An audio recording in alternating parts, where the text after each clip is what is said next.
So thanks for everyone for turning up. Just another shout out to 11FS. They're sponsoring tonight. They're providing some pizzas later on. So after we've all had a talk through the case studies, you can have pizza and drinks and network. 11FS, I work for 11FS as a disclaimer, and so I wrote them into this. But they are a challenger consultancy that design, launch and build next generation, truly digital financial services. And they're massively into supporting communities of people that are integral to their business, and Jobs to be Done is a key community that they like to support. So enough with the sponsorships and on to today. It's amazing to see the growth of this community. We've only done, it's our third event, and the Meetup group numbers is up to about 800 people now. And I don't know how many people are in this room, but about 200 people signed up to the event. So thank you so much for spreading the word, because I know a lot of you have been, and for showing up to these events. So this is all about Jobs to be Done. And the question on a lot of people's minds over the past couple of events that we've been doing is, what is Jobs to be Done and how do we apply it? So Jobs to be Done for me is all about understanding customer motivations. What makes customers behave the way they do and what changes their behaviour. And Jobs to be Done is a framework or an approach that really gets to the bottom of that question. Now, there's a lot of confusion in the Jobs to be Done space about how to apply it and what the approaches are, because there are quite a few different interpretations of Jobs to be Done. And Jobs to be Done was popularised by Clayton Christensen back in 2003 with the innovator solution. And the innovator solution being a solution to the innovator's dilemma, which I'm sure you've all read or heard of anyway. And then from there, you had Anthony Ulrich spin out his ODI approach. A bit later, you had Bob Mester introduce the switch model, and then Alan Clement, who has popularised the Jobs as Progress approach. Now, for those of you that have been using Jobs to be Done, you probably have used one of these three approaches. And what we've done today is found people that have used one of these approaches each. So we've got Jess, who's going to talk through her approach using ODI. We've got Steph, who has been using the switch model, and I have been using Jobs as Progress. So hopefully you'll get an overview of what these approaches are and how they've been applied to real-world business problems. So without further ado, let's hand this over to Jess, who's going to talk through how she's applied ODI.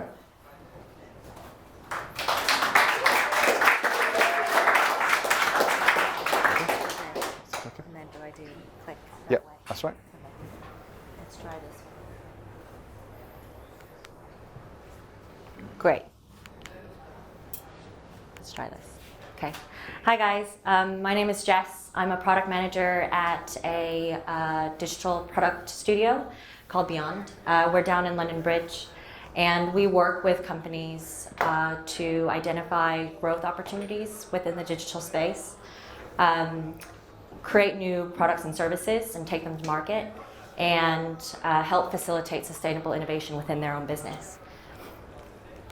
The case study that I wanted to talk about today was when a UK tabloid newspaper came to us with a challenge, and that was how do we drive deeper engagement with our online audience, and how can we find new avenues for monetization.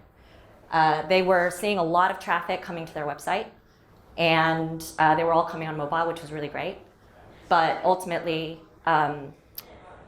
most people came off platform, meaning they were coming via Facebook or Google, who are designing experiences to keep those users on their own ecosystem. And when these users were coming to the site directly, they were only browsing one or two pages before bouncing off. So obviously, within the media industry, this is a challenge that a lot of companies have, where users are coming in, bouncing off, and they're not seeing the advertising revenue that they're so reliant on. So the challenge that we turned this into was ultimately, how might we create new value for tabloid readers that makes the digital platform a destination? A destination is what we defined as a place where users would come in and not bounce off. They'd want to spend some time and actually engage with and interact with the content, share the content with friends and family because they found it really interesting and valuable. And for this challenge, we had actually read about Jobs to be Done as a framework. This was about a year ago. And we were really interested in trialing this as an approach in our customer research. And we had only come up across these two methods, outcome-driven innovation by Tony Ulwick, and jobs as a switch process that Rewired Group championed. And we had actually gone through formal training to do the switch interviews, but in the end decided to go ahead and apply the ODI method for two reasons. One, because these digital consumers of content, if you think about you spending some time on your mobile phone, a lot of the times you have multiple browsers up, you have multiple publications up, you're dipping in and out of content. So to try and ask people to recall a specific moment when they had switched to this particular platform for that particular article, it would have been really, really challenging for us to ask them to recall that level of detail. And we had seen from the traffic data that most people were dipping in and out. So it wasn't a really feasible option. The second was the sheer scale and complexity of this UK digital platform. The platform not only services people who want to find out about breaking news, sports-related content, celebrity gossip content, financial advice. A lot of people are coming to this digital platform to fulfill different jobs. And so it became quite a complex study. And at the end, we wanted to do not an outcome study, but a job study to identify all the jobs that people wanted to get done in this tabloid marketplace and was using this digital platform to do. Because this was the first time that we had applied Jobs to be Done as a framework, we actually followed ODI as a process almost to a T. We started off with a research phase where we did qualitative interviews. We spoke to about 40 people across the country. That was to identify all the jobs that people wanted to get done within the tabloid marketplace. That then allowed us to design and create a quantitative survey, who we sent out to about 2,000 people to ask them to measure how important each job was to them and how satisfied they were with the solutions they were using, regardless of whether it was this particular digital solution or not, how satisfied they were. That then allowed us to calculate using Stratogen's equation for the opportunity score. You focus on the jobs that are highly important to users, that are really deeply dissatisfied with the current solutions in the market. And that gives you a high opportunity score. Just areas that are ripe for disruption there. We then focus on the areas that had high opportunity and use clustering and factoring analysis to segment these customers. So rather than segmenting customers by demographics, we did more so on underserved needs, and that was the underlying factor. We then profiled them based on the information that we captured from the survey so we could get a sense of who they were and what they valued. And that then allowed us to propose more targeted ideas for those users to address these underserved jobs. There were some immediate learnings that we got as soon as we started. First, with the qualitative interviews, we had a mix of focus groups and one-to-one telephone interviews. Focus groups weren't as effective, and that was something that I've always experienced before, but we wanted to try and squeeze in as many people as possible. So if I were to do this again, I'd probably go ahead with one-to-one interviews and try and meet them face-to-face if possible. The second, with regard to qualitative interviews, that where we deviated from the way Strategian practiced it, was actually capturing the contextual and situational information.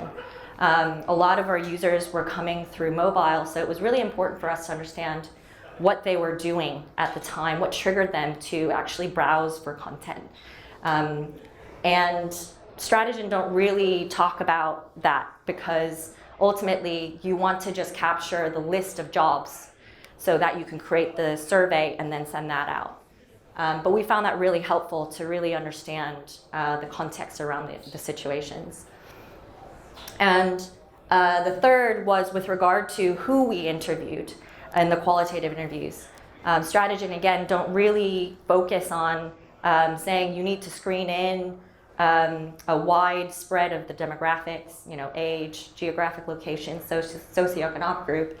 We decided to do that because we wanted to hear the context and the situations, and that really differs depending on who the users were. So we found that really helpful, but I think depending on your research, I think you can use your best judgment on that.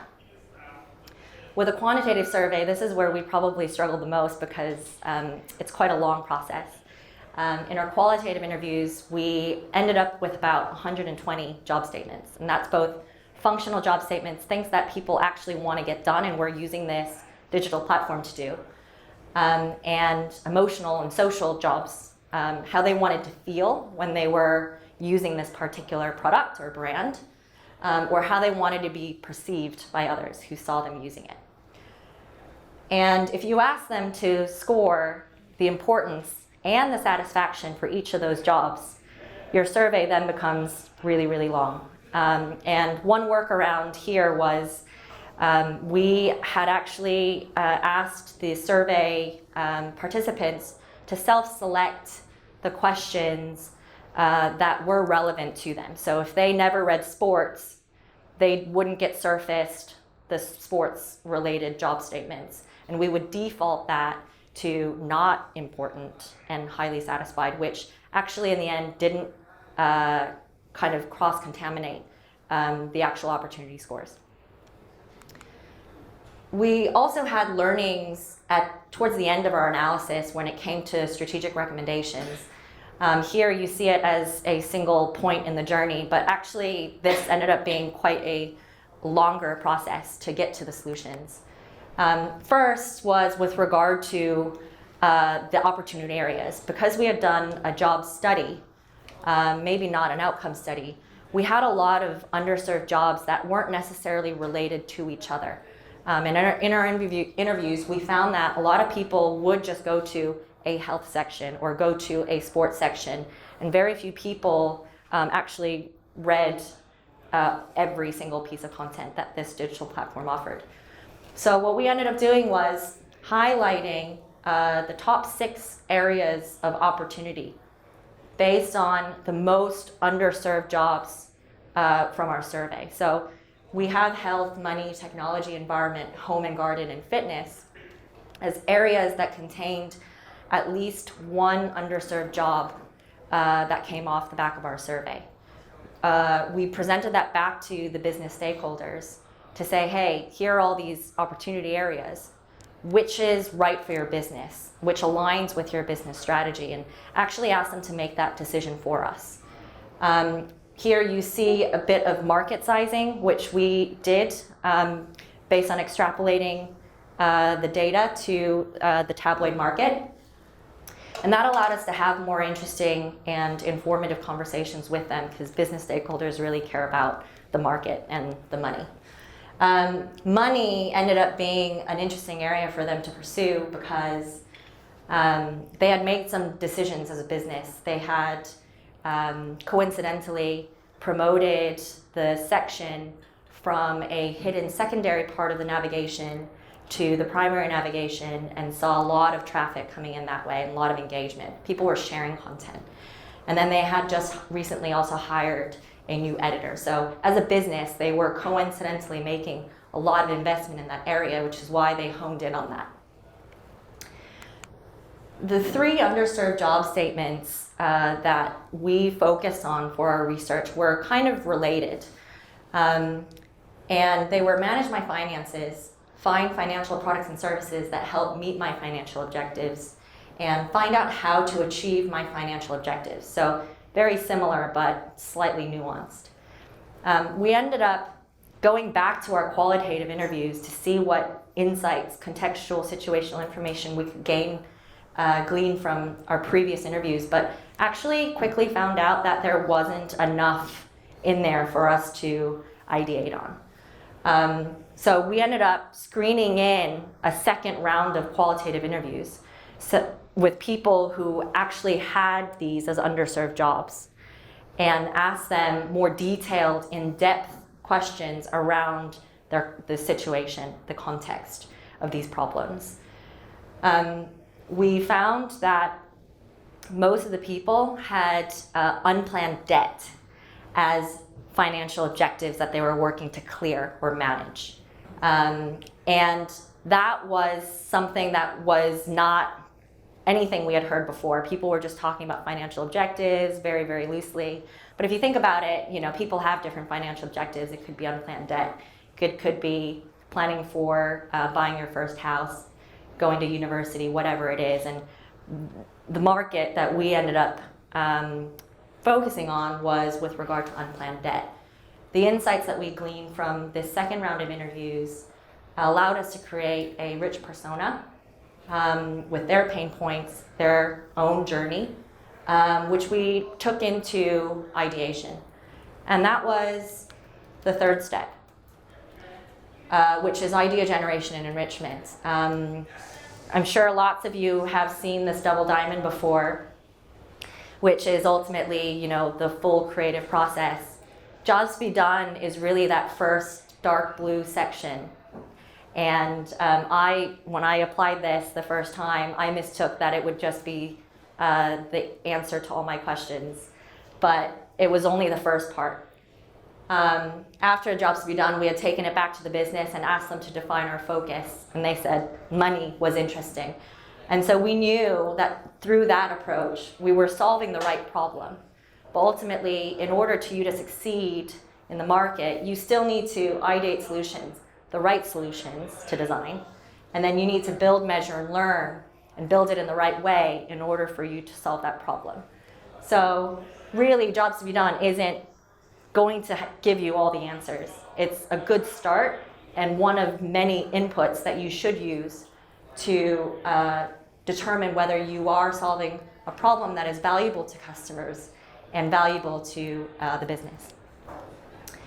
We ended up having a 4-day intensive workshop with a cross-section of the client's business where we ideated solutions, we enriched them, we modeled out different business models, and then also kind of honed in on the critical assumptions tied to the ideas, which we were then able to take back to the business to say, this is what we want to experiment on through product discovery sprints.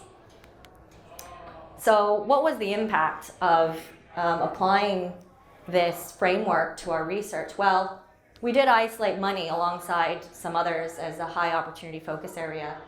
And off the back of our ideation, we were able to shortlist and prioritize the 3 top ideas that were most valuable to the users as well as to the business for them to pursue. And we wanted to take that into product discovery. Alongside that, we also had a backlog of many ideas for the editorial and product teams to either implement right away as quick wins and experiments, or they could take it internally to their own discovery process. There were 2 unforeseen benefits as well. The first one was with regard to analyzing the data in a slightly different way. One way was to take the survey data and segment the customers based on underserved needs. But we could also slice it up in a different way to identify what a standard distracted tabloid reader might look like as well as what a very frequent tabloid reader might look like, as well as what a frequent tabloid reader of this particular brand might look like. So the data set is really rich. If people are going to spend about 20 minutes taking the data, taking the survey, we thought we should try and utilize it in as many ways as possible. And then the second unforeseen benefit was the ability to identify the need for a more intentional content strategy. A lot of the editors and journalists in this particular brand, they really thrive on being able to write great stories from their gut. And that's what journalism has had a history of starting, where they started. But ultimately, what we discussed was potentially tagging up their content in the back end with the job statements to see whether most of the stories that we were writing were overserved jobs, in which case stop writing about them or don't write too much about them, or whether they needed to try and experiment writing in an area that was underserved to see if they would get more traffic that way. And of course, being able to champion Jobs to be Done as a framework was always a bonus. We had a lot of people showing interest in the framework because it was so logical, and they were showing interest in the type of insights that we were able to bring to the table. So top takeaways, I've narrowed it down to 4, is don't be afraid to adapt frameworks and experiment with different methods. I think looking back on applying ODI for the first time, I was a little hesitant to deviate from what was preached. But pretty soon, once you understand that if it doesn't feel right, you can modify it, I felt a lot comfortable, and you're able to get a lot more useful insight that way. So don't be afraid to deviate from the frameworks that you read about. Involve business stakeholders at key points to make decisions and bring them along for the journey. Like I said, everyone was really interested in Jobs to be Done in the framework. It was very logical to them. And you won't have all the answers, even though you are doing the research and you are going to be driving a lot of the strategy and the prioritization. You still need the business to say, yes, this is our focus, this is what aligns with our business. Jobs to be Done is one of many important inputs, so consider your insights alongside others would be a third takeaway. It's not going to have all the answers, but it is a good tool to help you get to the answers to solve the right problem. And then the fourth is consider how you can creatively apply your qualitative and quantitative learnings. The data set is really, really rich, and just because you've read that it can be sliced in one way doesn't mean that you can experiment, combine things, and slice it in different ways.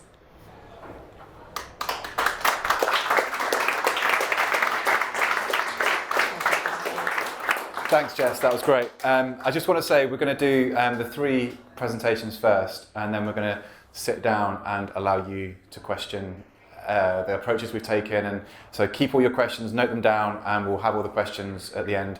My colleague Brandon here will be moderating a panel afterwards. But over to Steph. Right. So I need both of these things, and that is the button. Okay. Good evening, everybody. Thank you for coming out. My name is Steph. I am a user researcher and strategist, although lately mostly researching. I've been using Jobs to be Done since about 2013 when I trained directly with Bob Meister and Chris. So I think there's a population of us who have actually worked with Bob and Chris. And I've been using Jobs to be Done when it suited since then. So it's been a few years. And I want to talk to you today about the switch model, but in particular, often the stories you hear about Jobs to be Done are very much at a product level. The switch is interesting because you can also use it for more UX level. So today I'm going to give you a case study on very much like how you translate that kind of the lofty job thing down to how it might actually impact what happens on an interface.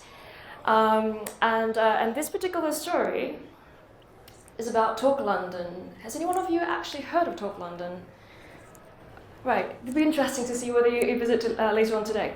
So Talk London is, just to explain what it is, it's you know how you have these sort of consultations with your town, your district, your city, and it's the idea of bringing that into the digital world.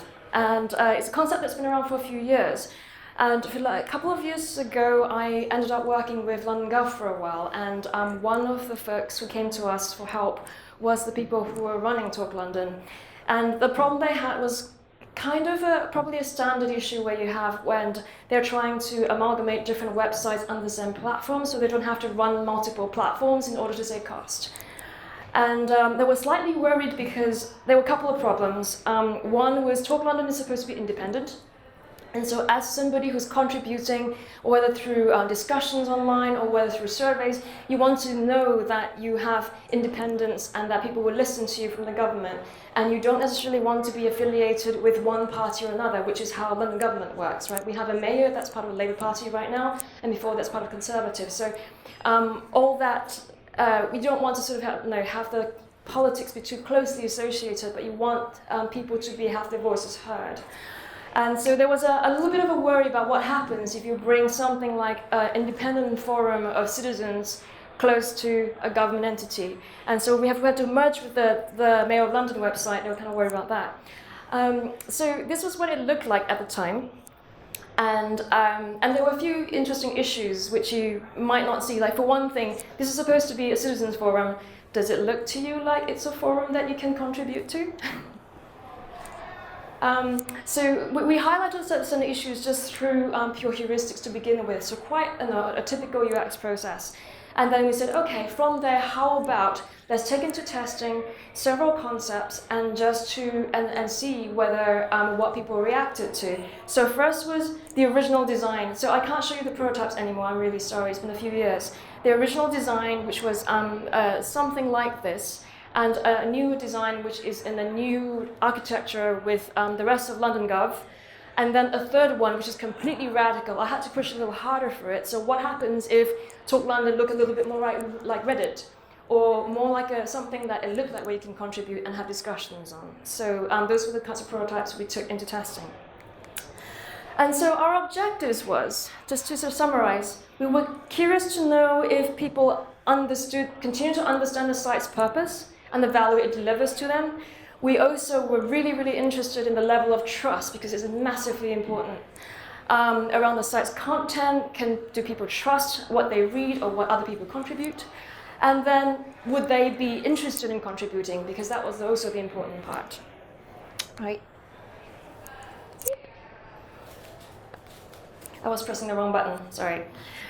And it hit me that it could be really interesting to use the switch model in this particular context, because the switch is very, very good at delivering the concept of how people perceive brand and value.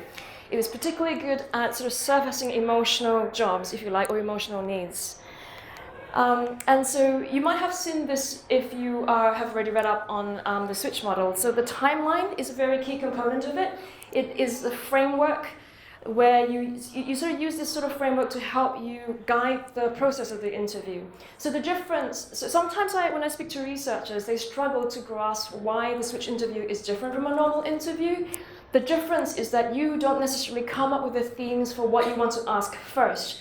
You use a time-based model to help you surface information, and the job of the interview itself is to help the participant remember what happened. So it's a form of psychological recall. It can be very, very powerful, and people remember things after the interview itself. So often, I haven't actually done this, but it's been one of my ideas that the next time I end up doing a large-scale switch project, to have kind of like like a diary study afterwards, like a mini one, so that people can actually help you sort of like capture the things to remember afterwards. So this is the timeline, again, very powerful in facilitating recall. But it also means you don't always have to ask about a first thought. You don't always have to ask about the point of when you purchase something. Once you think of this as a narrative framework, you're just asking for their story, but you just have to choose where the points of the stories matter. So for me, often I don't think about purchasing, I think about the point of commitment. And once you abstract that level, you can actually apply switch to quite a lot of things. And I've successfully applied the whole idea of switch to something like voluntary work, where the point of commitment is what you're giving up instead, right? So what are you firing instead? And so you can think about it like this. And triggers can be different. Triggers can be, when's the first time you encountered this brand? It doesn't have to be when's the first time you thought about buying something. So there's plenty of flexibility in the switch model once you abstract it to sort of narrative level. And this is exactly what we did at this particular project. The other part that's important to the switch is the forces diagram. And again, many of you probably would have seen this. We use this a little bit, and I'll show you our outcomes with this. And I also show you sometimes that there's limitations to what you can do with the forces diagram. But I do like this tool. It's quite useful generally for analyzing. So our challenge was, it was not about the time of day that mattered in this particular story. It's about why would people give up their time to answer surveys, to respond to consultations that they get via email. Like, what is the drive? What would make them give up their time to do that? And also, so when I thought about structuring how to ask these questions, so you want to sort of think about like the person in the center of the story, like how far can I get to understand their motivations, like what was it in their life that made them thought these were important things to think about. And so I guess coincidentally I've been studying story models for a while, and so I borrowed from narrative models to help me build my switch interviews. So often it's less about asking about the time of day, asking about when, but really about trying to figure out how each individual participant plays themselves in the story and as they tell it. There's also other really handy models, and this is one of my favorite ones, called the Cartman's drama triangle. Do they see themselves as a victim? Do they see themselves as a rescuer in a particular situation? And those can help you frame the questions that you want to ask. There is something about recruiting, not just for Switch, but I think particularly for Switch. Normally you want to try and find users who have defined behavior around that decision point.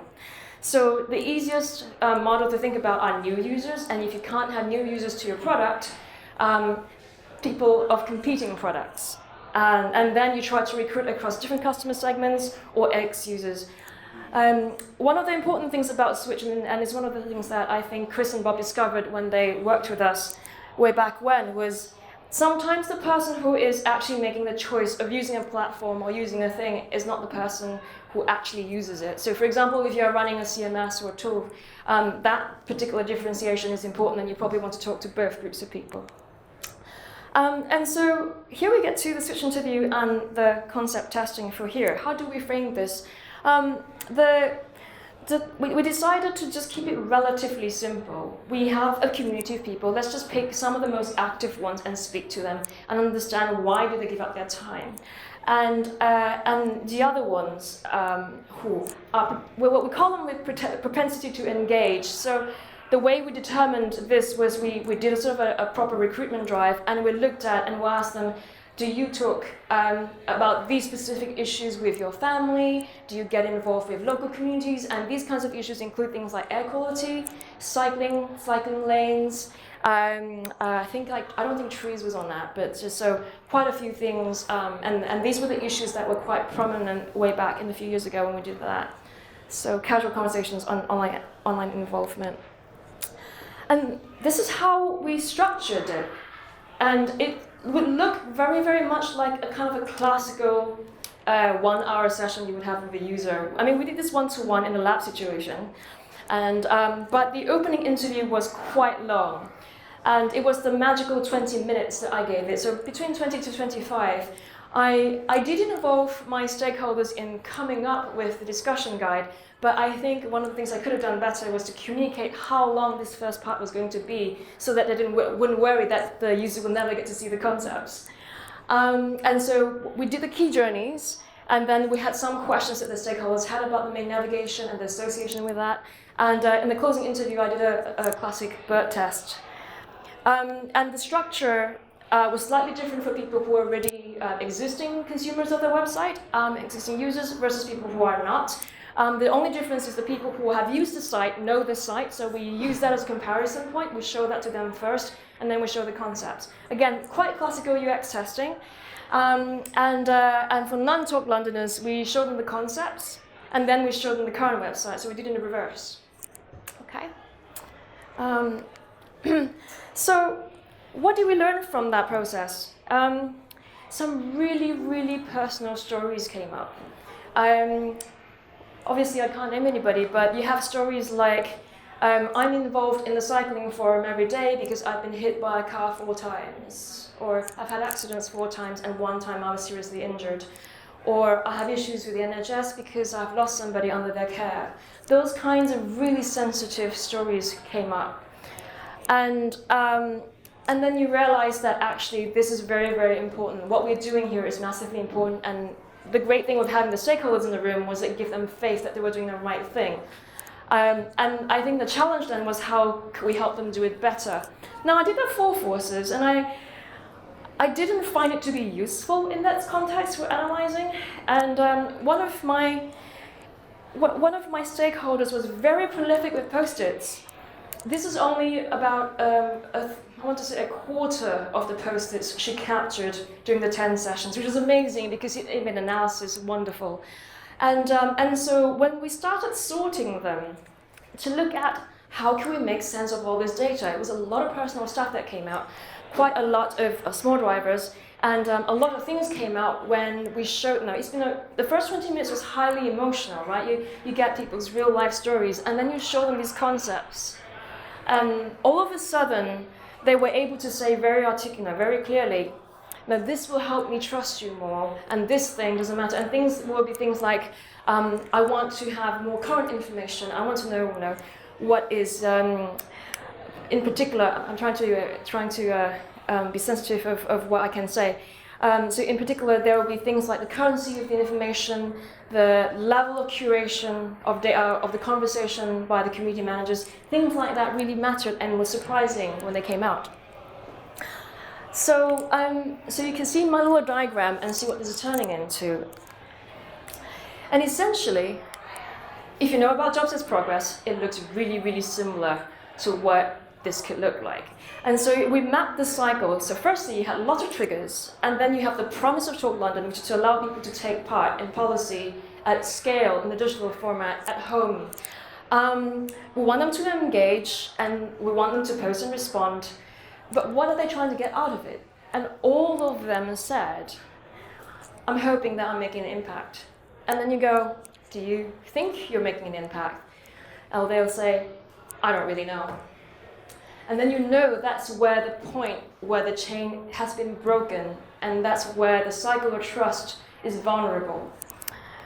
And so when we discussed how do you turn this around so that there's a certainty of impact rather than just a hope, is probably what will drive continual engagement on this particular platform.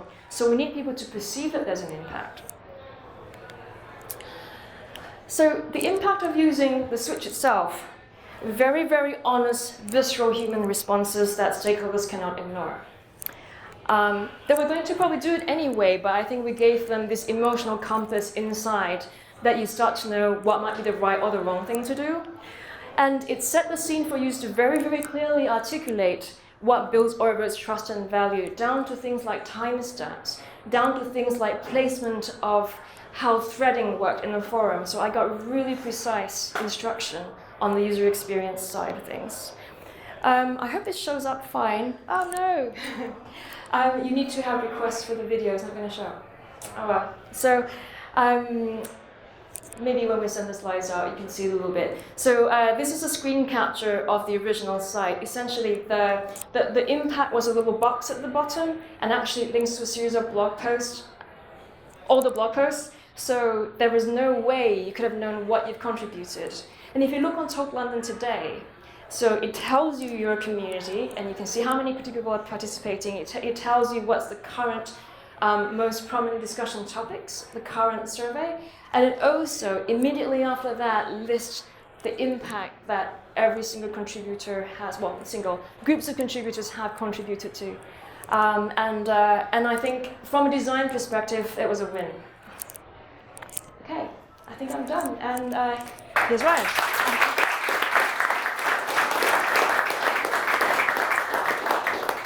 I'll skip that. Thank you very much.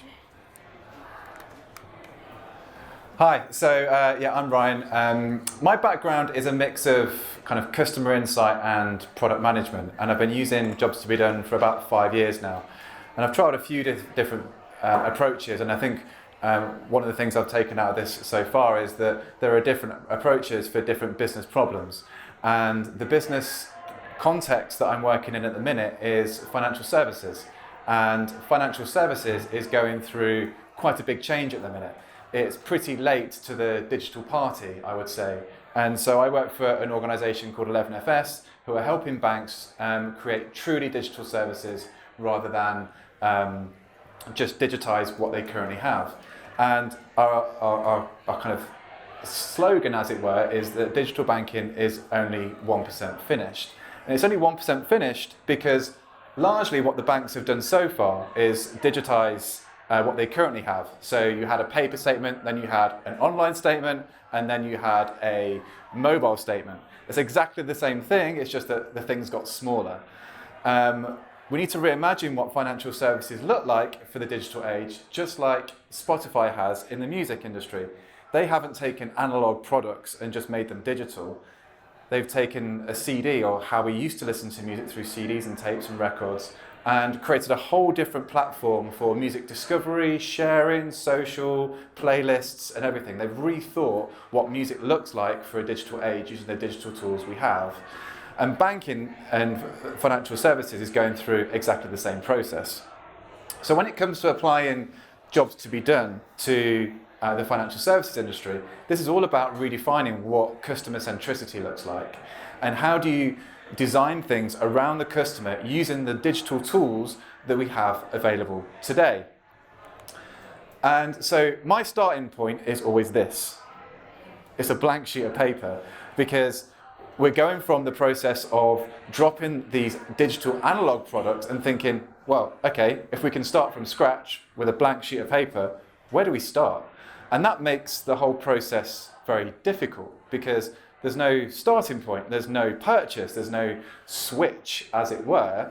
It's, okay, where should we start? And so I've chosen to adopt Jobs as Progress, because it's for me, in the context within which I'm working, it helps me think about, okay, customers don't want a bank account. It's nice, it's helpful, it helps me make payments, but really, customers want to get other things done. They want to be able to make sure that they can get from paycheck to paycheck, that they can grow their money for the future, they can go on holiday every year. Money is essentially an enabler. And so the progress, Jobs as Progress, helps us really start to figure out what people's current financial state is and what progress they're trying to make, and the desired state that they're trying to make progress towards. And so with Jobs as Progress, you've got these catalysts, or as Steph mentioned earlier, these triggers. And these triggers are important, because if you can't identify the triggers, you can't understand the context within which customers are going, hang on a minute, my current situation is really rubbish, and I need to change it. That whole change, that whole switch, that whole, whatever you want to call it, the energy behind that movement from where they are at the minute to go and search for something new is really, really important. And then we need to identify where they're trying to get to, and the constraints that kind of sit in between those two states that are stopping the customer making that progress. And then importantly, when they do reach that desired state, what feelings they get from that. And that helps you kind of take the whole solution that you end up designing off the back of this to market more effectively. And so we have a process that we go through. It's not just Jobs to be Done. We have some specialists that are very good at understanding the financial services market, the competitive landscape and everything. And so we do that whole competitor analysis. Because we start on a blank sheet of paper, we typically don't start with Jobs to be Done as a research process. We typically start with kind of maybe more broader ethnographic observations. That might be something that we do, it might be something the client has already done. It's trying to understand the broader context within which customers are managing and using money. Then we set off a whole different set of deep dives around how we could potentially design the proposition. So, for example, behavioural design techniques are really relevant here in helping people have more willpower when they're using their money. So, and also with digital services, they use lots of different viral mechanics to share that service and socialise that service on peer groups. So we kind of look at all the best practices that are happening from a product and proposition perspective. Then we dive into a domain area. So it might be that customers want to grow their money. Okay, so that's the progress they want to make. Let's deep dive into that with some qualitative interviews. And we typically do these face-to-face. And I would agree with what Jess said earlier, they are the most effective way to do the qualitative research and get the information that I talked about here from the customer. And then it's all about putting that jobs to be done framework together, because you'll end up finding quite a lot of different jobs, sizing that through some quantitative research, and then going into a process of design sprints and figuring out what that proposition looks like and pulling that together from a product and services point of view. What you get out of it is some really, really interesting stories. You can tell a really strong story with the outputs that you get from the one-to-one interviews that you do. And the case study I'm going to take you through is something that we've done internally, which we can share. There's a full report on like what we did and what we found that you can take away from this. And this is indicative of the work we do for clients. So I'm not actually showing you proper client work, I'm just showing you something that we can actually share. But it's very representative of what we actually do. And so we did some research on how people manage their personal finances.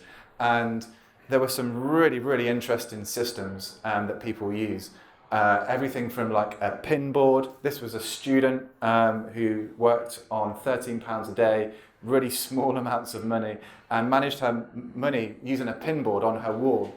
There was the lady in the middle who used a 6-jar technique, took all her money out, put it into jars for like groceries, and this is for the kids' fun, this is for saving for a rainy day, etc. And then just people that just do mental tracking. And so how do you design something that's going to help people make progress with their financial lives when all of this is very, very different, and we need to design for these different types of people. And so off the back of this, we identify a lot of jobs, usually between 10 to 12, and I'd say that's probably the biggest difference in my experience between, say, using something like jobs as progress as opposed to ODI. You get a smaller number of jobs, and I think that's probably because you're working at potentially a higher level, but that's something we could probably talk about in the discussion afterwards. And so once you've identified the jobs and you've modelled them out in the diagram I showed you earlier, then the question becomes, which ones are the most important for customers? And so, as I said at the start, we do a competitor analysis. So we look at the competitors that are operating in this space, and which of the jobs do they help customers with. And so we map this out from a competitor landscape perspective. And then this gives us some really interesting inputs when we've done the jobs to be done quantitative survey. So we've gone and asked customers about the jobs that they've done and created an opportunity score around that. And we've got the market coverage data. We can start to plot this on a 2x2. So everything on the far right is an underserved need or an underserved job. And so everything on the far right is that's looking good. Go there and design that. Then everything at the top has low market coverage. So in the top right, you've got really strong growth opportunities. In the bottom right, this is the current battlefield for the market. This is where the underserved needs are and where the competitors are putting all their resources to win customers. In the bottom left, this is where the competitors are playing, but the need is less strong. So they're kind of like hygiene factors. You have to deliver these things, otherwise people aren't going to really kind of take notice. And then stuff in the top left, just deprioritize. And so we looked at two groups, those that are using digital services for personal financial management services and those that aren't. And when we plotted the jobs onto the 2x2, for those that are using digital PFM services, we noticed that jobs go from the current battlefield into the hygiene factors. Because when new competition comes to the market, the importance of the jobs changes. The nature of the job doesn't change. It's just that when people hire new tools or use new tools to help them make progress, those jobs become less important to them, and they're starting to look for new things that they can get services to help them with. And so then they're looking at the growth opportunities. So in this particular instance, when people have control of their money and they've adopted some services and a system that works for them, it's less about the recurring bills and managing and getting a kind of safety net of cash. It's more about how do I use that money to plan for the future, to make sure I get on holiday every year with my family. It's those kinds of things that become more important. And so one of the key things that Bob Mess always talked about is that if you take a job to be done view of the market, you can start to redefine it. And that's because it's very unlikely that when you look at the end-to-end journeys you can design around the jobs, you're just going to be touching one industry. And so with the work that we did, we found that actually people are wanting to manage their money better so they can buy a house. Money is that an enabler to helping that thing happen. So if you're creating a money management service, then how about integrating your service with some real estate APIs, with Rightmove? Where can you afford to buy? Those kinds of things that help the customer make that progress towards that ultimate outcome. And so if you're not bound by a category, you can start to redefine it, which is what financial services industry is going through right now very, very strongly. And so when it comes to designing the service, we start from the bottom up. We identify the jobs that are most underserved and not covered by the market at the minute. We then think about what service experience we're going to create on top of that job. And then finally, we think about what products we need to build into that service to make it happen. What tends to happen with financial services is they think about what products they have, then they bolt on an experience to make it better, and then they start to ask the question about, okay, so what's this doing for the customer? It's kind of the wrong way around. And so when I said at the start, jobs to be done for me is a way of helping financial services companies understand or redefine what customer centricity means. This is kind of what I mean. It's about thinking about product design in a customer-centric way and baking it in right from the start.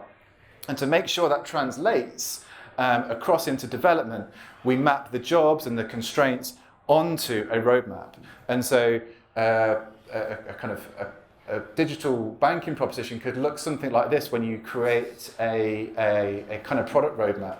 You break it down into product work streams, you map the outcomes, the desired states to the product streams, and the features are there to knock out the constraints. The constraints are there, or the constraints customers are experiencing are the blockers to them making the progress to that desired state. So once we've mapped the jobs to be done analysis onto the roadmap, we can then, once we've built it and got the service into market, the whole go-to-market plan becomes a lot easier because you know why you've built what you've built and how you can develop the stories around marketing to take that to market in a really effective way. And so in terms of impact, we use jobs to be done on pretty much every piece of work that we do. 11FS is only a 3-year-old company. We launched our first bank in partnership with NatWest last year. It's actually not a bank, it's a business account. It's not got a full license yet. But it's called Metal, and it's a forward-looking business account for SMEs. The key problem with SMEs is that they struggle with managing cash flow. This helps them raise invoices in their bank account, which allows them to see into the future about what money might be coming in, and potentially Metal can then start offering loans to cover their shortfall if they know what money's coming in. And so there's a proposition that we've used to jobs to be done on, and we've actually taken it to market. And so we're doing this around the world now, from like South Africa to Ghana to Hong Kong to the US to Scandinavia, applying the same methods to design these digital new fintech propositions. And that's it. So I'm going to hand over to Brandon, who is going to moderate some questions. The feedback I always get from these kinds of events is please pack in as much time as you can for questions. So this is your opportunity. Steph, Jess, if you want to come and join us at the front, we're here for the next 20 minutes, 30 minutes for questions until pizzas arrive.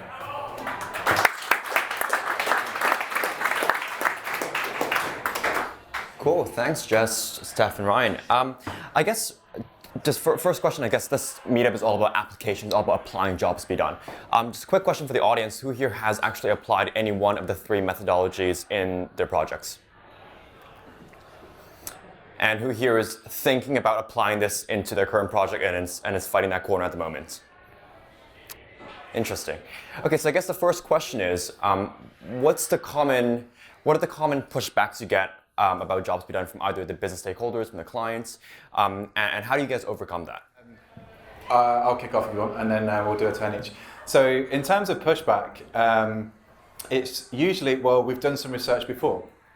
We've done some customer research, and yeah, they have done some research, but they've not done it in a way that allows us to think in a kind of more broader fashion. It's typically, well, we've mapped out the customer journeys through our product, and we've done some research that looks at satisfaction or NPS for our product. They're kind of not asking the right questions. And so if you want to get to the answers for something that I do, which is, okay, what's the next opportunity for building a new digital bank or insurance company or whatever that might be, then you need to ask fundamentally different questions. And so there's a bit of an educational piece up front around what jobs to be done is and how it can help if you apply it in the right way and change the nature of the research that they have typically done in the past. And so again, that comes back to the redefining what customer centricity means from a product development perspective anyway.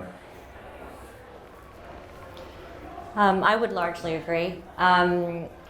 For the particular case study that I talked about, we talked about changing the digital platform into a destination, and that needed to fit into the customers' lives and understand why they were visiting that site in the first place or seeking out content that they were writing.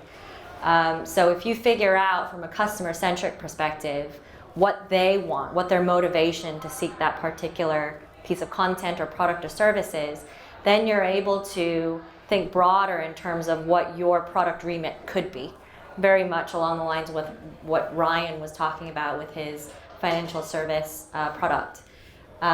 So ultimately, from my experience, stakeholders don't really care for the method. It's all jargon to them and they don't really understand unless they're actual practitioners themselves.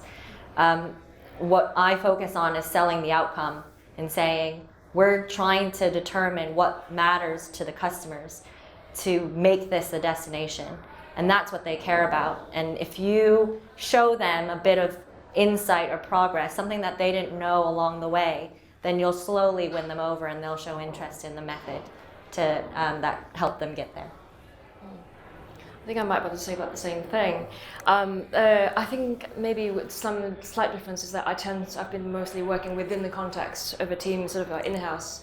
And so sometimes I just don't actually mention the word jobs to be done until after the research has been done. And then I describe what the method we used was, and that works equally well. Because by then you've got your insights, and that's what they wanted. And oh, by the way, this was the method we used. Wasn't it interesting? Maybe we should use it again. I got one mic. And I guess another question is, sometimes we work with a design team at 11FS and we say, we call it jobs to be designed, because ultimately this insight will go off to product design, like as you said, Jess and Double Diamond. So I guess a question I have is, how do you effectively communicate that jobs to be done insight to your design team, to your product team throughout that qualitative and quantitative period, which could sometimes take quite some time? I guess that was mine. Well, I think just mixing it up with more traditional methods like I managed to do with a concept test, or you can do it with a usability test. There's no reason why you can't employ and mix those. And I obviously can't go into too much detail, but you are able to quite classically ground the needs into what the users see at that point. and then they'll be able to hone that question. So you've got designers listening in the room. It's very clear to them that, for example, in my story, actually there was two aspects in that particular case story. It was also around how much investment was in the community management, so that more people see that when they don't see an impact being documented, because they understand policies take a long time to get implemented or get adjusted and changed. In place of that is sort of like the response times from a community manager. So that was important. So we're not talking just from an interface design perspective, but also content design. So all that sort of stuff can feature quite strongly when you use a method like that, a combination of methods. I think that answered the question. Sorry. Yeah. When I did the research, it wasn't just me and other researchers. We actually involved a lot of designers. Designers who are able to also focus on the problem and really understand the insights that we're getting and understand the pains and the motivations of the customer. If you involve them in the process, you're able to create better design solutions with them. And anyone who is interested in the methodology, whether they're from engineering, whether they're strategists, whether they're designers, I would encourage them to take part, because ultimately they bring different expertise, different lenses, and different perspective to the problem. Yeah, I just echo that. So when building digital services, it's a small team sport, and so you get the right people in the room, you can move really quickly. So product people, researchers, designers, delivery people all have a really big input on the analysis of the research and understanding that. And as soon as you get that understanding within the team and that language within the team, you start to develop a culture around, okay, so how are we going to build this product to help the customer? And that is really, really, really powerful. And something that some larger organizations sometimes kind of lose sight of. I'm going to open the floor up for questions. So anyone got any questions? Thanks. My sort of overall sense of what the objective of a high-level objective of jobs to be done is helping people make progress in their lives. The reason I say that is that when I was listening to you, Ryan, talk about I can't remember exactly what you call it, jobs as progress methodology, my challenge or sense was that actually you were presenting the more obvious switch model actually. Because actually one of the most powerful switches anyway can be switching from nothing. But actually in the scenarios that you presented, which was like pinboard, jam jar, mental mental process, that was the switch. I also understood what you were saying about it was a blank canvas scenario, but it seemed to me really isolated. There are two methodologies. I'm not really convinced that there are three. So maybe I'm arguing about semantics because it doesn't really matter because you have a good outcome. But I'm just wondering, it seemed to me that was a very obvious switch there. There's huge parallels between jobs as progress and the switch model. And the kind of four forces that Steph talked through is very similar to some of the stuff that's with the jobs as progress. I think the starting point, so another thing that I didn't mention about the financial services industry, when you look at the kind of current account market, no one's switching. And so what tends to happen is that people will take a new digital service. So Monzo hit 2 million customers recently, it was announced. And that's, in most cases, an accompaniment to existing financial services like your Barclays account or your HSBC account or whatever that might be. So they're using them in tandem. And so doing the switch model around that just didn't seem like the right starting place for me. And actually trying to think about, instead of customers wanting certain features with a banking service, trying to think about the progress that we're trying to make. The jobs as progress solution just made more sense to me at the time. And there's definitely parallels. And we've used the switch model as well in markets where there's high levels of switching. So, for example, in the US and in Hong Kong, there are huge credit card markets driven by rewards. And there's lots and lots and lots of switching happening there. And so the switch model works beautifully in that scenario. It's just the starting points are different. And so that's why I selected one over another. Hi, I was wondering, how do you decide how broad or granular to go with your jobs? And also, would you ever have like sub-jobs or sub-tasks? So I went really granular because we had about 120 job statements, but the 3 that I put up that were underserved within the money topic area, find financial products and services to meet my financial objectives, better manage my finances, something along the lines of that, and then something really, really similar. We actually ended up treating those 3 pretty much the same. Because although at the time of capturing those job statements, something triggered us to keep them separate. But at the end of the day, when we started interviewing people again through that second round of interviews, we quickly realized that a word here or a word there, it didn't really matter to these people. If you think about jobs as progress, right? All 3 of those job statements allowed them to make progress from being in debt to being debt-free or being in better control of their debt. So if I were to do it again, I would probably go a level up or a few levels up and try and combine job statements, and maybe that will also help with the length of the quantitative survey. But I definitely went down a little too deep. So when you want to think about which level of jobs you want to aim for, the higher the level, the broader the problem definition, and therefore it allows you to have that space to come up with more different solutions. The more granular your jobs, the more tied you are to a solution to some degree, because you're usually, when you're at a level that's too low, you are at the level where you're defining function. And so at that point, you're probably also defining your solution. So maybe in terms of when you're picking which level you're aiming for, think about what you're actually trying to achieve with this project. And that might actually help you decide what's the right level to aim for. Yeah, I agree with that. And I think the other thing to consider is that you've got these kind of higher level needs, like customers always want to be more secure or things to be more reliable.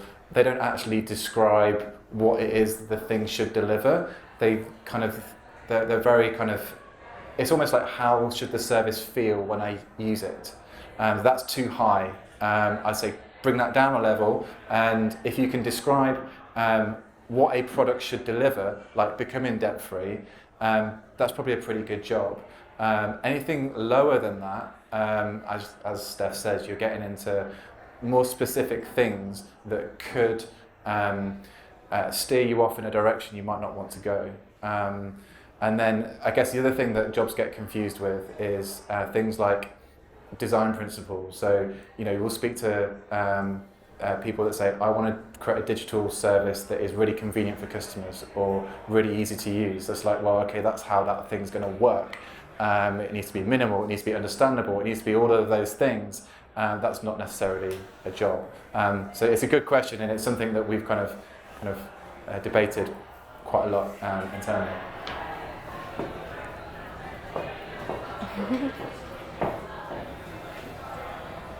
I think this might be another Three Bears question, but Steph, you kindly referred to, I guess, your work at Talk London, and one slide you noticed it said 5 Talk London users, 5 non-Talk London users. Mm-hmm. How do you get to that kind of level where you can get the kind of quality out of those interviews and still feel it's representative? And also, I guess the second question is, how do you keep the businesses happy that you're not spending too much time on? To be honest, that number is probably limited by budget more than anything, as is usually the case. And also keeping the scope. So, I mean, another very prominent JTBD project we did 40 interviews as well. So I think it, again, depends on what level you're working at. If you're working at brand level, or if you're working at product value proposition level, it really depends on, I think the way I would say is, it depends on the complexity of your customer segments. The more varied your customer segments, the more interviews you probably have to do. That's one guiding point. And I try to at least get 5 customers per segment if I can. You do end up ending with a lot, so then you sort of figure out, okay, which are the priorities? So right, so you want to go through that process of thinking through who your audience is that you're aiming for to some degree, not necessarily demographically, but probably more behaviorally. I found works better for JTBD in general, or research in general anyway. Try to aim for psychographic or behavioral segments rather than demographic ones. And in our case, it was like, well, let's just try and see where we can get to, and if we get enough data to help us drive the design, that's good enough. And sometimes you just have to be pragmatic. So it's a good rule of thumb, 5 interviews per segment. And I think the thing I'd add to that is that if after 5 you're still finding new things, carry on until you get to a point where I kind of know what this person's going to say. And you start hearing the common themes again, then you know you've reached a point where you can stop interviewing.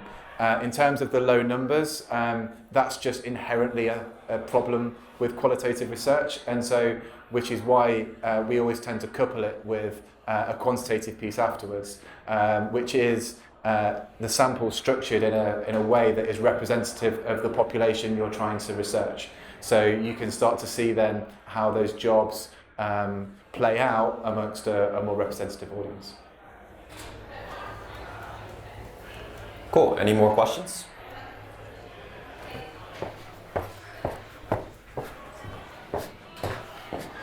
Yep. I actually have a question for Jess. Because when I look at the research planning you shared with us, you said you actually send out a quantitative survey to millions of people. I wonder who are those millions of people and whether that would bring any bias, because you may not know about the context of that people, like what kind of background they have. Yeah, sure.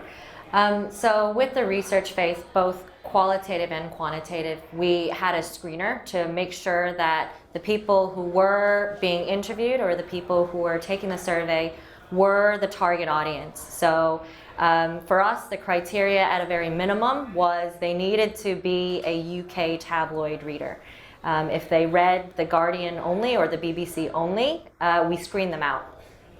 It didn't matter whether it was this particular brand or any of the competitors, because we wanted to understand where the gaps were in the market. So we didn't specify which tabloid newspaper or newspapers they could read. We wanted to make sure that we got a fair representation. And also, we sent it out to 2,000 people because we felt that that number, we worked with an analyst to determine what was a suitable number that was a fair representation given the total market size. There were about 40 million, allegedly, 40 million UK tabloid readers in the UK. So getting anything larger than 2,000 would have spent just a lot of time, and we ended up just working with the error margins to make sure that our insights were within the margins that were acceptable. Hi there.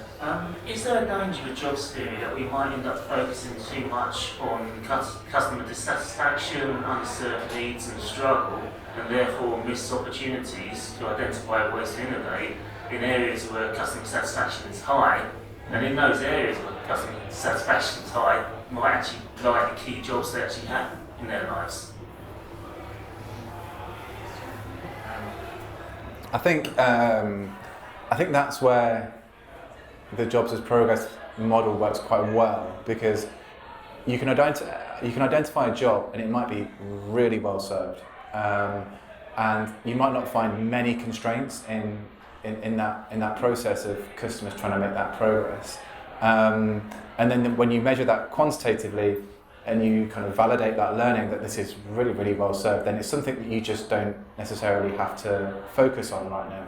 And so from a missed opportunities perspective, well, there are just other jobs within that domain that you're exploring right now that customers just feel high levels of dissatisfaction with, and therefore you can improve that part of the experience for them. And so you can focus on those first. The thing that I would say is that there are jobs that are well serviced that are sometimes very, very strongly linked to what jobs that are very underserved. And so when it comes to designing propositions, you ideally want to do something that's kind of more end-to-end for the customer. And so one end of that might be well served, but the second part of it might be underserved badly. And so if you can bring the two together, then you can deliver new value for customers that they weren't necessarily getting before with the job that's well served, and you can improve the satisfaction of the area that's underserved, if that makes sense. I don't know if anyone else has anything to say on that. What is interesting with customer segments is something that may be really well served in one area or one customer segment may not be the case for another. And that could be for a lot of different reasons. So I would maybe take a look at segmenting your customers and seeing what additional insights your data shows you. If it is really high importance, high satisfaction, it is not worth going after on its own, but yeah, if you couple it with something that is very underserved, that could be a nice pairing. Brilliant. One final question for me, guys. What's the most important and painful lesson you've learned while applying jobs to be done? So I've used lots of the different methods, approaches that you've heard today before. One of the things that I've learned is that human behaviour is extremely complex. You can't boil it down to a formula or a framework. These frameworks are really great. There's been some really great thinking that's happened behind these approaches to jobs to be done, but don't ever kind of like try and follow it exactly how it's described. You will have to adapt it for your own context, based on the environment you're working with, the people you're working with, the customers that you're interviewing, and don't be afraid to adapt it kind of like as you're going through to make sure that the outcomes are kind of what you need them to be. Human behaviour is really complex. So this is great guidance, but you can never replicate exactly time for time the same approach is what I would say. I would agree. But really, it was really nice to hear that Steph brought in some of, I think it was from the storytelling or narrative. Bringing in elements that are even outside of this framework is really useful, because ultimately you're trying to make sense of a problem that exists that you can't quite articulate yet. And ultimately the research that you do and all the insights that you gather is you're doing it to help you articulate that problem and to understand the context within it. The more you know about it and the more you can add to it and create that richer image of the problem, the better you can ideate solutions to address that problem for those users. So don't be afraid to experiment with whatever framework or amalgamation of the framework you're going to use, but draw in inspiration or best practice from other sources of research, methods, to make it your own and fit for the purpose of your research project. Yeah, I think I'm echoing what you've both just wisely said. It's not a matter of throwing out what already exists. There are a lot of great methods in both research and product that currently exist. And I think by combining them with the thinking and approach behind jobs to be done is where you would get probably the most benefit. But that said, I think in sort of helping a lot of people throughout last year understand jobs to be done and doing a lot of coaching with different teams, including you guys, was probably one of the easiest things to identify if JTBD is the right framework for a project is, can you identify a hiring and a firing point? If you can't identify a hiring and a firing point, it makes it extremely difficult to apply the philosophy behind any of it, I would say. So sometimes when there's no choice, if the problem you're dealing with hasn't got a choice, this might be a very tricky framework to apply. So there's some little things down there that I like what Ryan said in your story and your context, where you also go through the ethnographic research. Again, a traditional method, tried and true. And then that sort of stuff might actually, by doing that first step, might actually help you decide if JTBD is the right thing to take forward, depending on the problem that you find. That's all for me. Awesome. Thank you so much. Can we please give a round of applause?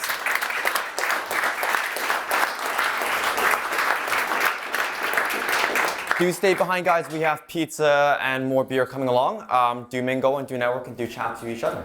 Thank you. Just one final thing. If anyone wants to speak at one of these events next time and has a case study to share, please get in contact with me. There's lots of demand to hear about it, and there's not many people I can find that have done it. So get in touch, please. Enjoy pizza.